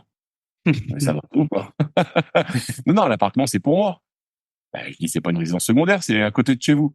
Non, non, non, non, l'appartement, je l'achète, je vais tout péter à l'intérieur, je vais faire que des rayonnages, que des étagères, et je vais mettre toutes mes chaussures. Voilà. Donc, si tu veux, Alors, la mais meuf, après, c'est dans des quartiers comme ça, t'as zéro renta. Parce que même si tu payes 2 millions, le truc, tu vas le louer quoi? 5 000 le mois, même pas, tu vois. Ça fait bah, 60 000 par an, ça fait 3% de mais renta. C'est ouais, carrément. rien. Mais c'était même pas pour ça, c'était uniquement Ouais. réglage pour mettre ses chaussures qu'elle pouvait pas rentrer chez elle. Donc Mm. pour te dire, des gens aussi qui sont dingues parce qu'ils ont trop de pognon, il y en a, il y en a. Mm. Enfin voilà, c'était l'anecdote. Mm. Ouais, il y a des gens un peu dingos, Donc la Lambo, ça t'impressionne pas, mais par contre, bah voilà, il t'apprend des trucs. C'est ça. carrément. Et c'est ça qui m'a permis ensuite de rencontrer d'autres gens, de Mm. passer du temps sur YouTube, de rencontrer d'autres personnes et puis de développer le réseau et d'apprendre énormément. Tu vois, Mm. donc ça c'est plutôt bien parce que je pense que j'aurais pas vu de la vidéo de lui, peut-être que j'aurais pas passé autant de temps sur les réseaux, Mm. sur YouTube et Et je pense que j'aurais dit c'est un bon ah, conseil. Enfin, moi, c'est un bon conseil que je donne, c'est que parfois, tu vois, les gens, ils vont lire un livre ou voir un. En fait, souvent, il y a plein de bonnes idées, et parfois, s'il y a un truc qui est faux ou qui te convient pas, tu sais, les gens, ils nient en bloc. Peut-être même sur la bouffe, tu vois. Admettons, t'as un nutritionniste, un coach, il vient, il dit, mange du poulet, des brocolis, je sais pas quoi, et après, il te dit, prends du beurre de cacahuète, et toi, tu dis, ah ben non, c'est trop gras, nanani, nanana. Et après, tu rejettes tout en bloc, tu vois. Et il y a beaucoup de gens qui font ça. Et je pense avec les youtubeurs, il y en a certains, je vais pas citer de nom, mais il y en a qui sont très désagréables. Ça se voit que c'est des mauvaises personnes, des gars très, je pense, très méchants. Mais de temps en temps, ils donnent des bons conseils, tu vois. Et surtout, peut-être pas des, si toi, tu es quelqu'un un peu de bienveillant, c'est trucs auxquels tu vas pas penser. Et je trouve que c'est intéressant enfin, tu vas pas passer ta vie avec eux, quoi. Mais prendre les conseils de tout le monde, je pense que c'est vraiment intéressant. Donc toi, Anicet, bah c'est sûr qu'il a un style, on aime ou on n'aime pas. C'est vrai que moi, ça me passionne pas spécialement non plus, mais l'énergie qu'il a et tout, c'est cool. Moi, j'étais à son événement là, j'ai rencontré pas mal d'auditeurs et puis des autres gens, et puis c'était top, tu vois. Donc on n'est pas obligé de prendre tout chez tout le monde. L'idée, c'est pas de passer sa vie. Mais un conseil, ça peut changer ta vie. Tu vois, il y a un YouTuber, je m'en rappelle une fois, il disait, ouais, vous faites plein de trucs dans la vie, mais est-ce qu'il y a un endroit où les gens peuvent vous payer? Est-ce que quelqu'un peut mettre sa carte et te payer, tu vois? Et c'était trop un bon conseil, en fait, qu'il a donné. Euh, Parce que si tu peux faire tout ce que tu veux, si les gens ils peuvent pas te payer directement, t'auras jamais d'argent, quoi. Donc, c'est clair. ouais, Non, mais c'est. c'est un super catalyseur d'énergie, c'est un super vendeur de motivation, c'est Mm, génial. Et puis les rencontres, c'est hyper important. Bah d'ailleurs, toi, finalement, mm. je t'ai Ah oui, rencontré ouais, tellement des gentlemen à Lyon, hein. ouais, Donc, ouais, bien sûr. c'est ça qui est bien aussi. Euh, Ok, donc mais là, tu te formes, tout ça, tu rencontres des gens, 2019. Qu'est-ce qui se passe? Qu'est-ce que tu fais avec les biens que tu as? Est-ce que les biens que tu as déjà, tu les changes de statut? Tu les gardes? alors, Ils sont toujours en nu? Tu les mets dans une société, tu les mets en meublé, qu'est-ce qui se passe? Tu vois, 2019, ça mouline. Dans ma tête, ça Mmh. mouline. Je me dis, il va falloir prendre des décisions, mais là, maintenant, il faut pas que je les prenne à la va-vite. Il faut que je réfléchisse 2 secondes à ce que je vais faire. Parce que c'est pas anodin. Passe l'année 2019, je fais pas grand-chose. 2020, je tombe sur un groupe Facebook où il y avait des gens qui avaient l'air hyper intéressants, hyper bienveillants. Donc, je me dis, putain, je vais m'inscrire là-dessus. C'est le groupe, peut-être ça va te parler, du Club des Rentiers. Club des rentiers, CDR. Voilà, Alex, c'est moi je DR. l'ai vu une ou deux fois, je le connais pas très bien, mais j'ai connu beaucoup de gens du CDR Alors, et tout le monde est très sympathique. Et puis l'an dernier, j'étais au Brésil avec pas le CDR, mais avec pas mal de membres du CDR et c'est vrai ouais. que c'est très bien. C'est super. Je pars, il fait un petit événement à Lyon, c'était en 2020, si je dis pas de bêtises. Je vais à Lyon et là, bah, je rencontre Alex, qui est un gars en or hyper humble, donc tout de suite ça match parce que tu vois, le gars, il avait une Clio à l'époque et moi j'adore l'idée d'être voilà, d'être peinard et puis sans en mettre plein la gueule de tout le monde. Je rencontre aussi plein d'autres gens qui aujourd'hui sont des copains avec qui on a fait plein de voyages et mélange d'informations, partage d'idées, partage de connaissances, se dire que finalement on n'est pas un extraterrestre, il y a d'autres gens comme nous. Et là, 2020, plein de choses dans ma tête en disant, OK, je vais devoir changer un peu ce que j'ai fait par avant Mm. et ça sera bien fiscalement, ça sera bien pour d'autres raisons. Donc c'est là où je prends ma claque, où ça me remotive de dire, allez, euh, prends les bonnes décisions, je crée une SCI à l'IS, je me fais un OBO sur des appartements pour me dégager de la liquidité et puis du coup, ben au niveau impôt, ça me soulage Tu peux expliquer forcément. l'OBO? Le rachat à soi-même, Voilà. oui, Donc, c'est en fait, tu as un créer, achat, tu as un bien en nom propre et tu le rachètes avec ta société. c'est exactement ça. Et Euh, peut-être tu peux nous expliquer, est-ce que tu l'as racheté au prix du marché? Est-ce que tu l'as acheté au prix que toi tu l'avais payé? Comment la banque t'a financé? Est-ce qu'il y avait aussi sur ta SCI, c'est qui les associés? ouais, C'est intéressant. la SCI, je l'avais constituée à deux, puis l'autre personne, elle est sortie. Ok. Donc elle est sortie parce qu'on voulait acheter d'autres biens immobiliers, mais elle est sortie. Donc je me suis retrouvé seul dans cette SCI. Du coup, je suis toujours seul. Apparemment, c'est pas le projet de norme, c'est pas grave. Et puis si un jour il faut en mettre un associé, je ferai une holding pour la mettre dedans. Donc je serai en tout cas seul. La banque qui me finance me dit OK, on va vous financer. Vous voulez revendre au prix du marché. Bon, ouais, j'avais déjà amorti pas mal, tu vois, donc ça me Hmm. donne des liquidités. Et ils ont dit on vous suit, mais par contre la moitié de ce qui vous reste, vous la placez chez nous. Voilà. Donc Ok. si jamais tu vois, tu vends Donc si tu avais 200, acheté 400, il restait 200, tu vendais 500. Donc tu ouais, récupères après 300, 150 chez eux. En gros, voilà, bloqué en assurance vie chez eux, et puis le reste, t'en fais ce que tu veux. Bon. hmm. Intéressant fiscalement parlant, intéressant parce que le placement que j'ai fait chez eux, bah, il a performé. Donc ça a été une première bonne décision que j'ai prise, cet OBO, pour me Et dégager du des coup, liquidités. donc pour l'OBO, bah, je connais le concept, mais je l'ai jamais fait pour moi. Mais donc, tu payes des impôts sur la plus-value, comme si tu revendais à n'importe qui, je suppose. Oui, Après, tu as eu des petits abattements, parce que ça faisait déjà un petit moment que tu les avais, je pense. Et après, tu payes les frais de notaire comme si tu achetais un bien. En fait, l'avantage, il est après, quoi, dans l'exploitation. Mais ni à la revente, ni à la, ni à l'achat, t'as un régime particulier. On est d'accord là-dessus? ça. Moi, ça m'intéressait parce que ça me faisait, bah, c'était du nu, donc au niveau fiscalité, moi, je me faisais allumer. Mais par Hmm, contre, peut-être qu'un gars qui paye pas d'impôts, peut-être qu'il faut pas qu'il fasse ça. hmm. Tu vois. Par contre, Dans ça te ma permet de stratégie. récupérer énormément de cash. En Parce qu'en plus, fait, tu perds pas un bien, tu l'as toujours dans ton patrimoine. Alors, ok, tu as payé un ticket, bah, quand même, voilà, souvent c'est 36,2 la plus-value, moins avant abattement, et puis, ouais, avec les puis travaux que j'avais fait tout dessus, bon. 7-8% ouais, de notaire. Mais bon, si tu peux récupérer 200 000 à 300 000 euros, ça peut te changer la vie, quoi, hein. Donc, Ouais, ça permet d'investir encore d'autres choses. Et puis, les 3 appartements que j'avais fait, tu sais, la maison que j'avais à acheté, 3 fois 1000. 3 appartements, et ben là, pareil, j'en ai passé 2 en location courte durée, donc rentabilité meilleure, meublé. Donc forcément, dès que t'es en meublé, ben, fiscalement Mhm. parlant, c'est intéressant aussi. Donc tu vois, finalement, ces rencontres, le fait de sortir, de bouger, de voir du monde et de parler, ça a été un déclencheur pour me dire, tu peux faire mieux. Mhm. Tu peux faire mieux déjà avec ce que t'as. Ok, Et très ça a été le intéressant. cas. Et Ouais, tu peux ouais. nous dire, la maison, là, donc, tu avais 3000 au départ. On sait que les loyers, ils augmentent aussi au fur et à mesure, vu que ça fait quand même un petit moment que tu l'as. Maintenant, elle te rapporte combien? Peut-être le loyer, tu loues toujours à 1000 le troisième? Alors, sur les trois, il y en a un qui est toujours loué en nu, à 1000, Ok. à bouger. Celui d'en haut, qui est maintenant en courte durée à BNB, je fais à peu près 1005, tu Mm. vois. Et celui du rez-de-chaussée à peu près 1006, c'est un peu plus grand. Donc, Ok. j'ai pas fait x10. Mais par contre, je rentre davantage, c'est du meublé, fiscalement parlant, ça m'arrange. Mm. Voilà, je suis pas devenu milliardaire du jour au lendemain, mais c'est intéressant. Ah, mais ça commence quand même à faire, hein. Quand tu prends 4000, 5000, 6000 de Oui. loyer par mois. Avec le même Yes. crédit. Mm. Yes. Euh, voilà. Et les garages, t'en as fait quoi? Ils sont toujours en Je nu? les ai gardés. Ça, c'est facile, hein. Il y a Ouais. une demande énorme là où ils sont. Je les loue, combien? Je crois, 70, 80 euros par mois. Euh, facile. Facile. Ça roule. Ok. En 2021 arrive.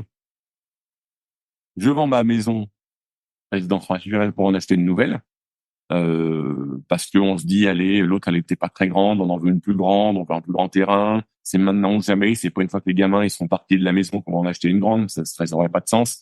Donc, c'est maintenant, on achète une grande maison. Je pars à la recherche à ce moment-là, c'était juste fin 2020, d'une banque pour me prêter des ronds. Euh, Ma banque me dit, oui, oui, on vous accompagne, on vous finance, on vous fait un taux à, je crois que c'était 1,35. Joli Mm. taux. Yes. Assurance, bon, moi, je suis grand, mais je suis un peu lourd. Donc, assurance avec un surplus à payer. Mm. Ok. Voilà. Et puis, je m'adresse à une banque en ligne. Et la banque en ligne, eh ben, il me prend une proposition à 0,9 de taux, pas dégueulasse, avec l'assurance au prix normal. Bon, ben voilà. Mm. Je veux dire, le calcul, il est vite fait, hein. Mm. Ouais, surtout que c'est des gros montants, quoi. Quand c'est des apparts, t'as même pas 100 000 euros, 0,4, c'est pas ça qui te change, mais quand c'est des maisons en Haute-Savoie, c'est autre chose. Là, ça coûte assez cher. J'ai trouvé ça quand même impressionnant que la banque en ligne, tu fais clic, clic, suivant, suivant. Il y a un mec qui t'appelle 2 minutes. Et puis après, OK, qu'il y a un virement chez le notaire d'un montant important. Enfin, Mm. pour moi, ça a bien fonctionné. Mais je Mm. suis content. Ne demandez pas de contrepartie, rien.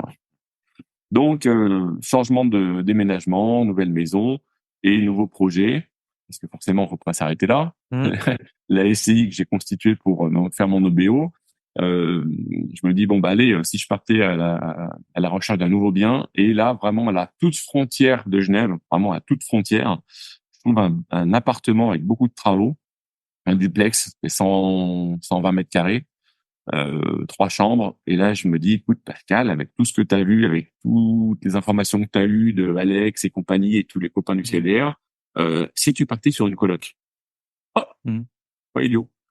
Et ben là, si tu veux, pour avoir quelques petits chiffres, euh, prix d'achat de l'appartement entièrement à refaire, mais moi, ça Mm. m'intéressait. De toute façon, j'allais tout refaire, Mm. j'allais tout péter. 235 000 achats. Euh, Si je l'avais fait en location traditionnelle pour louer normal, 235 d'achat, j'aurais quand même dû faire au moins 90 000 euros de travaux. Ça m'aurait fait 325 000 euros de crédit. J'aurais loué ça, allez, 1500 euros à tout casser. Au-delà, les gens, après, ils louent plus trop, ils veulent Oui, bien acheter. sûr. Compliqué. Donc, ça aurait pas été formidable. Tu vois, ça aurait été nul, enfin, ça aurait été flat. Alors que là, je fais des travaux, ça me coûte plus cher, hein, ça me coûte 150 000 euros de travaux, quand même pas donné, mais ça me permet de faire 5 chambres Ok, ouais. dans la coloc. Et les chambres, bah, je les loue correctement. Et bah du coup, à chaque piole, je crois que j'ai fait gérer, mais c'est 700 euros la piole, tu vois. Donc ça rentre 3005 pour un prêt qui me coûte 1009, 2000. Ok, ouais. Ah, bah, top. Ouais, là, c'est bien. Cinq Donc avec chambres, ouais, 5 chambres, ouais, c'est pas mal. c'est pas mal. T'as quoi, 2 salles de bain dedans? T'as dû en créer une, je pense. Souvent, c'est comme Ouais, ça, j'ai dû en hein. créer une. J'en ai 3. Ouais. 3, yes.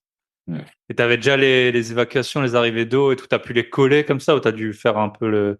Parce que souvent, on a une grosse, on la coupe en deux, mais Bah, j'ai dû être quand même un peu créatif, hein. ouais.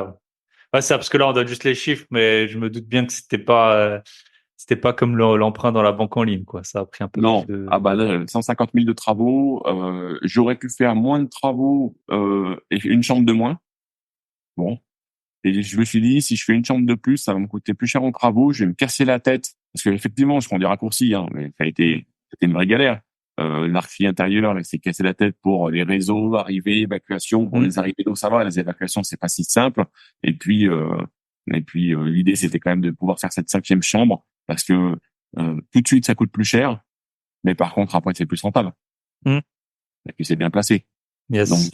voilà, voilà. Euh, Ok, bah ça commence à être pas mal. On va encore passer sur deux trucs. Ça va être tout ce qui est peut-être le côté suisse et la secret room. Là, tu as une secret room. ouais. Donc secret room, voilà, il y a c'est une franchise d'un secret room, c'est ça. C'est une franchise, ouais. Ouais. Le patron de la franchise, Anthony, que j'ai rencontré aussi à Lyon, tu vois, donc membre du CPR. Ben, on parle de ça, mais si tu veux la franchise, t'as une personne par département. Ok. On peut pas avoir 50 personnes dans un Donc département. secret room, tu peux expliquer peut-être le concept parce que tout le Oui. monde n'est pas, c'est pas un escape game. Non, On raconte. on me pose souvent cette question. Alors, Secret Room, c'est des love rooms très haut de gamme, très qualitatives, pas du tout kitsch. Donc vraiment, le concept, c'est de proposer quelque chose qui est vraiment quali pour des gens qui veulent être à deux et pas à 50 et passer, bah voilà, une soirée agréable. Moi, j'ai Une adoré nuit ce d'amour concept. avec ta femme. C'est ça le Exactement. principe. Voilà, exactement. Et en fait, si tu veux, moi j'ai vraiment bien aimé ce concept parce qu'avec ma femme, c'est quand t'as des bébés, tu déposes, ils dorment. Mais quand ils commencent à grandir, les enfants, c'est plus compliqué. Et puis si tu veux avoir un petit peu d'intimité, eh ben, ça devient un peu compliqué. Donc soit tu dis, allez, euh, ça m'est arrivé, hein, je me prends une belle chambre d'hôtel, je passe un truc sympa. À Annecy, j'allais dans un bel hôtel, mais une chambre dans un bel hôtel, tu vas payer 300 balles, 400 balles ta nuit. Faut pas rêver, si tu veux un truc un peu sympa. Et puis le spa, eh ben en général il ferme à 18h, peut-être 18h30. Si tu Mm. veux faire un sauna, bah t'es avec tous les autres gars de l'hôtel. Ensuite, donc quand il y a eu le Covid, il fallait encore réserver. Tu dis, est-ce que Mm. je vais être d'accord de faire un sauna de 18h15 à 18h32? C'est Ouais. pas super. Et finalement, le concept de la Secret Room, c'est ben tu payes un prix, mais qui est pas plus cher qu'une jolie chambre d'hôtel, parce que en tout cas, en ce qui concerne celle que j'ai fait avec ma femme, la semaine, la nuit, c'est 350 € la nuit. Et ensuite, le vendredi soir et le samedi soir, c'est 450 € la nuit. D'accord? Nous, la Secret Room qu'on a fait, elle fait 130 mètres carrés. Donc, elle est quand même assez grande. T'as un hammam, t'as un joli jacuzzi, donc t'as une immense douche avec deux pommeaux. Bref, c'est grand, tu vois. C'est grand. On parle de pole dance, canapé. À l'étage, t'as la Croix de Saint-André, qui est un peu la signature des Secret Rooms. Donc, le gars, s'il paye 450 € pour un week-end, enfin, la nuit dans le week-end, à 2 heures du matin, il va aller dans le hammam avec sa femme, il y va. Mm. Hein. Donc, s'il devait avoir 130 mètres carrés une chambre, il l'a payé 2 500 €. Faut pas rêver, hein. Mm. Une suite présidentielle, je ne sais où. Donc voilà, le concept, on l'a aimé. On a démarré ça. Et au début, C'est un sacré budget quand même, par contre, je suppose pour. c'est un sacré budget parce qu'il faut faire de la qualité. Ouais. Les travaux coûtent cher. Parce que dans une secret room, l'idée c'est pas de mettre des meubles Conforama, c'est pas l'idée de faire un truc comme ça, des coussins en forme de cœur. Enfin, voilà, faut faire vraiment un truc qui claque. Quand tu tapes secret room sur Google, tu vois les photos de celles qui ont déjà ouvertes, c'est joli. Voilà, Mm. un peu l'effet waouh, on a un livre d'or. Quand on a les commentaires, les gens ils disent on s'attendait même pas à quelque chose d'aussi qualitatif. Mm. Donc franchement, ça fait plaisir. Euh, Ce qui est handicapant dans ma région, c'est que ben le prix d'achat des murs, il est plus élevé qu'ailleurs. Mm. Et encore, c'est bien négocié. Parce qu'en fait, quand tu fais une secret room, tu achètes un petit peu ce que les autres ne veulent pas acheter. Tu vas pas acheter un duplex ou un appartement au dernier étage avec une super vue. Parce que finalement, les gens, la super vue, c'est pas forcément ce qui les intéresse. Tu vois. Nous, on avait des faits qu'on les a même fermés. Il y a plus de fenêtres. C'est vraiment, t'es coupé du monde, t'es à l'intérieur, tu passes un bon moment avec ta femme. Et puis ce qui se passe dehors, tu l'oublies. Tu veux pas de fenêtre. Donc, ça m'a permis d'acheter pas trop cher et puis de faire quand même un gros budget de travaux, une année de travaux à peu près, hein. Puis trouver les artisans d'accord de faire ça. Hmm. Ça aussi, ça n'a pas été simple, hein. On s'est cassé la tête pendant pas mal de temps. Ma femme a énormément géré le suivi. Elle y allait pratiquement tous les jours pour contrôler que ça se passe bien. Et on a ouvert en septembre de l'année dernière. Donc, tu vois, c'est tout récent. Mais on est bien content parce que ça démarre correctement et de mieux en mieux.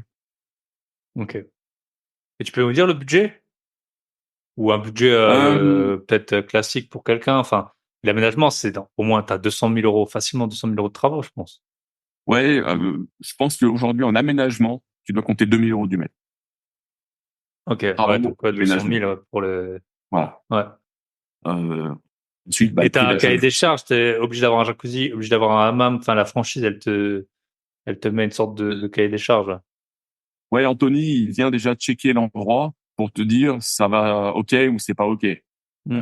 Si jamais vraiment c'est au fin fond d'un village où il y a personne, dans un truc tout déglingué, il va peut-être te déconseiller d'aller de l'avant. Mais il vient et ensuite il fait faire des plans avec son archi, des projections. Enfin, Ok. c'est super bien fait, hein. T'as des jolis plans. Tu peux demander des corrections si ça te plaît pas. Nous au début, l'archi il nous avait fait dans la secrète une salle neige avec de la neige à l'intérieur, une Ouais. clim, voilà.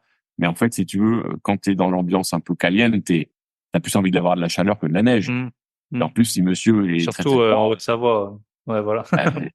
et il est très très petit après, hein. Donc, on n'avait pas fait ça, on lui a demandé de retravailler les plans.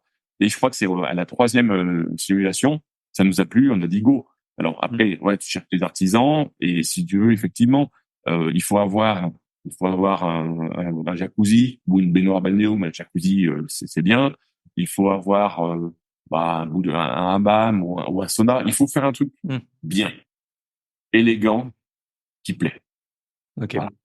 Et il y a beaucoup de questions qui me viennent à l'esprit. Est-ce que c'est un local commercial que tu as ou c'est un local d'habitation? Moi, c'est du commercial. Ok. Comme ça, au moins, t'as pas trop de restrictions. Parce que si enfin, le Airbnb, on le sait toujours. Enfin, moi, tous les gens qui veulent acheter du Airbnb, je leur dis, c'est bien, profites-en, mais on sait jamais. Alors que si tu mets 200 000 euros de travaux dans un bien, faut que tu sois sûr que tu puisses l'exploiter longtemps, quoi. Ok, top. Après, la deuxième question que j'ai, c'est tu peux nous dire un peu les charges que tu as mensuellement, l'eau du jacuzzi, le hammam et tout, combien ça coûte? Oui. Alors, pour l'instant, ma femme a arrêté le job qu'elle faisait pour s'occuper de ça au niveau du ménage et Ok, de tout ce qui est community management. Donc, c'est elle qui gère les réseaux et les publications. Donc, déjà, on n'a pas ça à payer. Et c'est elle qui s'occupe du ménage. Alors, au début, ça peut faire peur. Et puis, peut-être tes auditeurs, ils vont dire, oh là, s'occuper du ménage dans une love room, c'est d'être l'horreur. Les gens, peut-être parce nous, les secret rooms, peut-être parce qu'on propose quelque chose qui est quali, les gens sont hyper respectueux des lieux. ok, Tu vois, vu d'extérieur, tu te dis, on va rentrer, le ménage, on aura du sol au plafond, ça va être dégueulasse. Bref, non. Les gens sont hyper respectueux. Donc ça, c'est plutôt bien. En termes de charges, du coup, nous, on n'a pas à payer pour l'instant le ménage. Après, ma femme, elle aura un revenu par rapport à ça, hein. Mais si on doit compter les charges, il y aurait éventuellement quelqu'un qui fait le ménage, quasiment tous les jours, je l'électricité. pense. À chaque fois qu'une personne vient, ouais, quasiment tous Ouais. les jours. Ouais, même le week-end, hein. Donc ça peut être Mm. contraignant si jamais au niveau de si jamais tu as envie d'aller skier le week-end et puis qu'il y a quelqu'un, tu vas pas skier le week-end, il n'y a pas le ménage. Mm. Donc faut pas oublier qu'il y a aussi des contraintes, hein. L'électricité, ça coûte quand même assez cher. Nous pour l'instant ça va, mais faut compter à mon avis entre 300 et 400 euros par mois. Ok. L'eau, alors l'eau, j'ai pas encore eu vraiment de facture de régule parce que on a démarré en septembre, mais j'anticipe le fait de me faire peut-être un tout petit peu allumer. Maintenant, l'eau, c'est en règle générale pas le plus gigantesque, mais voilà, il faut le compter. Le spa, on le vide pas à chaque fois, hein. Mm. Pareil, les gens vont nous dire ouais, vous le videz pas, c'est dégueulasse. Non, il est limpide parce que tu mets les produits dedans, etc. Est-ce que quand tu vas à la piscine municipale, à chaque soir, ils vident la piscine? Non, mettre des produits, etc. Donc ça va être nickel. On a des filtres, enfin, donc c'est les filtres, on les lave à chaque fois. Donc bref, on a toujours des bons commentaires et les gens sont contents. Maintenant, en termes de charges, il y a des charges, Mm. des charges à payer. Le brut, ça peut paraître élevé parce que forcément, si tu fais Si tu dis, allez, je vais louer 20 nuits à 400 de moyenne ou 350 de moyenne, bah, tu fais la multiplication. Le brut, il est C'est élevé. 1000 euros, ouais. Voilà. Mais après, les 7000, bah, il faut s'en occuper, il faut faire le ménage, la communication, et puis payer les factures d'électricité. Mm. Alors, si on l'a fait, si d'autres l'ont fait, et puis s'il y a beaucoup de demandes, c'est que c'est intéressant quand même, bien sûr. C'est que ça marche. Ouais. Ok. Ouais. T'as une idée un peu de genre en combien de temps tu sais ça se rembourse quoi? Parce que du coup c'est pas comme acheter un appartement, ce serait plutôt comme acheter un business un peu. Genre Ouais. c'est quoi le projet 4-5 ans en 4-5 ans que ce soit remboursé? Écoute, c'est difficile à dire parce que je pense que déjà, ça dépend le prix, enfin, pour Mm, les gens et les franchisés, hein, ça dépend le prix de ton foncier. mm, Celui mm. qui va acheter 100 mètres carrés à 50 000 euros, eh ben, il va le rembourser beaucoup plus vite que si il l'achète Mm. à 250 000. Après toi ce qui est bien c'est que t'as plein de gens qui ont un gros pouvoir d'achat juste à côté de chez toi.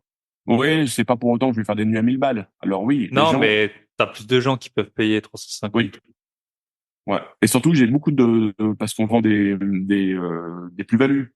Enfin, le gars qui Des veut acheter des upsells. champagnes, ou des upsells, ouais. La Mm. décoration romantique. Donc, on a eu, je crois, la plus grosse nuit qu'on a fait, on devait être dans les 700, 680 ou 700 euros. Mm. Parce que le gars, il a voulu se faire plaisir et faire plaisir à sa femme. Peut-être qu'il y a des endroits en France où ça sera plus dur de faire des nuits à 700. Ici, ça arrive, Mm. ça arrive. En combien de temps rembourser? Bah, je sais pas, le prêt qu'on a fait pour les murs, par contre, c'est un prêt sur 20 ans. Je Mm. me suis fait financer par une banque avec l'aide d'un copain du CDR. Ok. Euh, et puis, c'est une banque qui est pas du tout dans la région qui m'a financé. Et voilà, quoi. Pour Mais l'instant, intéressant, ça c'est aussi un point tout le temps. Enfin, moi, je me suis fait financer aussi dans d'autres régions et il y a plein de gens qui disent maintenant ça marche pas comme ça et tout. Bah, écoute, en tout cas, on est deux exemples là de à qui c'est exact. arrivé. Ouais. Ok. Donc ça c'est et je pense. Enfin, moi, je pense avoir la réponse, mais tu loues la semaine aussi parce que tout le monde se dit ouais, bah, ça c'est que pour le week-end. Ouais. Ok. Alors, en mode écoute, en moyenne, pour l'instant, on est à 60% de taux d'occupation. Ok. On a ouvert en septembre. Décembre, bref, c'est vraiment ma femme qui gère ça avec à Hmm. merveille. Moi, je ne suis pas parce que je gère tout le reste. Mais je crois qu'on a fait 18 nuits. Là, sur janvier, on doit être à peu près à la même chose. Ouais, ça se loue la semaine. Bien sûr, ça se loue la semaine. Ouais, les Yes. week-ends sont toujours 23 nuits. Voilà. J'ai eu la réponse de ma femme, 23. Donc, tu vois, non, bien Ouais. sûr que ça se loue la semaine. Yes. Heureusement. Bah oui, oui, oui, non, mais je veux dire. Voilà, ça dépend des gens, ça dépend des modes de vie. Enfin, tout le monde se. Ouais, les week-ends, je suppose que vous êtes booké très longtemps à l'avance, peut-être. Et puis, Et on pourrait remplir beaucoup plus si on acceptait des demandes qu'on a. Les demandes d'une personne qui dit est-ce qu'on peut être trois ou quatre. Nous, on dit non. Et en général, je pense que dans la franchise, les gens disent non. Mais peut-être que si on acceptait ça, ben, on aurait plus de remplissage, mais on ouvre aussi la boîte de Pandore. hmm, Parce que si tu veux être 3, 4, automatiquement, le ménage, ça va être plus compliqué. Automatiquement, bah, c'est c'est pas les mêmes profils. exactement, exactement. Donc voilà, on fait gaffe à ça. Yes. Ok, dernier point, parce que j'essaie Oui. de faire des épisodes un peu plus courts, mais on a toujours un million de trucs à se dire. La Suisse, tu peux nous en parler rapidement. Peut-être, t'es pas obligé de donner tes chiffres à toi, mais peut-être, voilà, maintenant tu es dans l'assurance depuis longtemps. Quelqu'un qui a 40 ans, c'est à peu près à quel type de revenu qui peut s'attendre, combien de temps tu travailles. On sait que le droit de travail en Suisse, par contre, on peut te virer assez facilement, mais tu peux trouver du boulot assez facilement. Du coup, tu peux aussi souvent prendre ce que je sais, tu peux prendre très facilement du congé sans solde. Dans pas mal de métiers, je connais beaucoup de gens qui ont fait ça en Suisse, dont Chicken, là, avec qui j'ai enregistré. Enfin, je sais pas s'il est en congé sans solde, mais il est allé faire 7-8 mois en Suisse, puis là, il est reparti en Amérique. Ouais. Euh, voilà. Et après, on va donc faire ça 3 minutes, et ensuite on va passer. Toi, t'es en recherche en tout cas de faire un projet en Suisse. Peut-être quels sont les bons côtés et les mauvais côtés. Ok, nickel. Bon alors effectivement, on va pas faire durer l'épisode 2 heures parce que mais ouais, en Suisse, de toute façon, maintenant ils ont instauré. Alors quand je dis la Suisse, moi je vais parler de Genève. C'est Hmm. hyper cantonal là-bas. À Genève, ils ont instauré un salaire minimum, maintenant un SMIC. Le SMIC, Genevois, il est à 4000 francs. 4000 francs aujourd'hui brut, ça fait 4200 euros. Donc beaucoup, pas beaucoup, ça dépend. Quand tu habites à Genève, c'est pas beaucoup. Les loyers sont hyper chers. Quand tu es frontalier, forcément, c'est plus intéressant. Et pourtant, la région au Savoyard et le Pays de Gex, c'est encore pire, le 0,1, c'est hyper cher. Mais voilà, c'est plus intéressant que de gagner le SMIC en France, bien sûr. Tu fais 43 heures ou 44 heures par semaine, tu peux te virer n'importe quand. Le gars, il aime pas ta tête, il te vire. Et puis c'est comme ça. Il y a, il y a pas de, il y a pas de, enfin, il y a pas beaucoup de social et puis il y a pas beaucoup de protection Mm. pour le salarié. Par contre, si jamais tu bosses, t'es le bienvenu. Voilà. Tu peux gagner bien ta vie, mais il faut bosser et il faut fermer ta gueule. Voilà. J'ai résumé, mais la suite, en tout cas, Genève, c'est comme ça. Et moi, parmi les clients, parce que je m'occupe de clients à qui je fais beaucoup de financement, comme je disais tout à l'heure, hein, avec un système hyper particulier mais hyper intéressant. Ça, c'est un peu le dernier point de l'échange du podcast aujourd'hui. Euh, ouais, tu peux gagner 8, 9, 10 000 par mois. Ouais, tu peux les prendre, tu vois. Mm. Donc, si t'as monsieur, madame qui bosse, t'arrives à gagner, j'allais dire facilement, mais non, tu peux gagner, si chacun prend 7 ou 8 000, tu peux gagner 15, 16 000 par mois, ce qui est beaucoup. Ce Mm. qui est beaucoup, mais pour autant, si tu veux devenir propriétaire à Genève, eh ben, il les faut. Mm. Donc, les gens qui prennent, moi, je dis toujours, quelqu'un qui prend 10 000 par mois, il l'a pas volé. C'est Oui, qu'il, oui, oui. la boîte lui file 10 000, c'est qu'il en a rapporté beaucoup plus. Mm. Donc, voilà. Je, Ok. Et les impôts, quand tu es frontalier, c'est les impôts suisses que tu payes ou c'est des impôts français sur tes revenus non, suisses? c'est prélevé à la source. C'est prélevé en Suisse à la source. Donc, c'est les impôts suisses.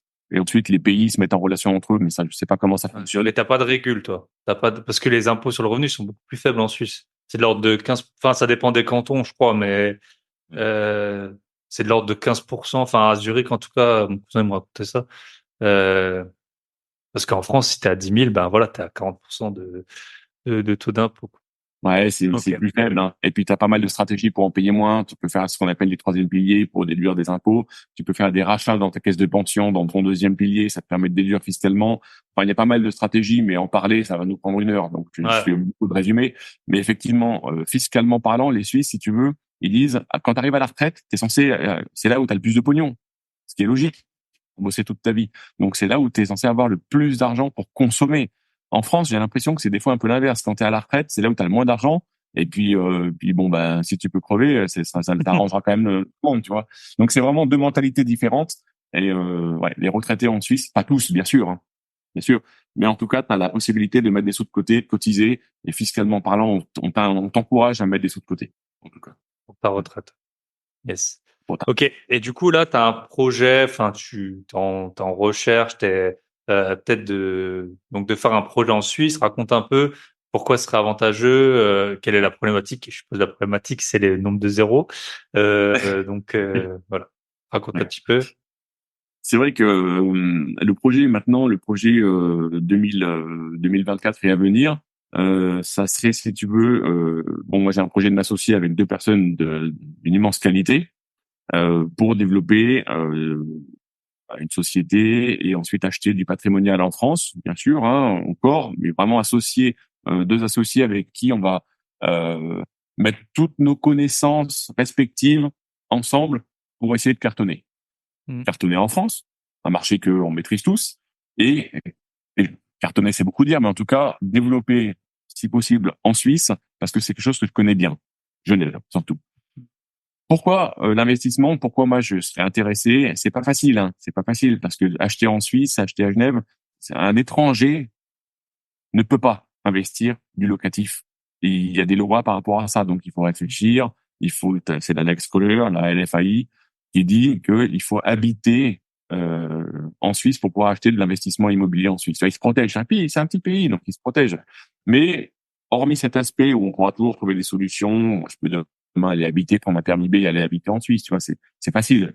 Quand tu es frontalier, c'est facile. Donc l'idée, pourquoi acheter de l'autre côté? Eh ben c'est principalement grâce au système de financement. Mm. Euh, Parce que beaucoup de moi, gens parlent quand, d'aller dans d'autres pays, investir dans d'autres pays pour éviter tous les problèmes qu'on peut avoir en France sur pas pouvoir virer les squatteurs, les impôts qui ouais, augmentent, etc. Mais dans quasiment tous les pays, surtout si tu habites en France, tu peux pas avoir de financement. Il y a eu des investissements à Bali, au Mexique, tout ça. mhm. Ben là, t'as pas de financement. Donc, ça enlève un gros, autant acheter des actions en bourse, tu auras beaucoup moins de problèmes de chasse d'eau. Et puis, tu auras une renta nette qui sera très probablement du même ordre, quoi.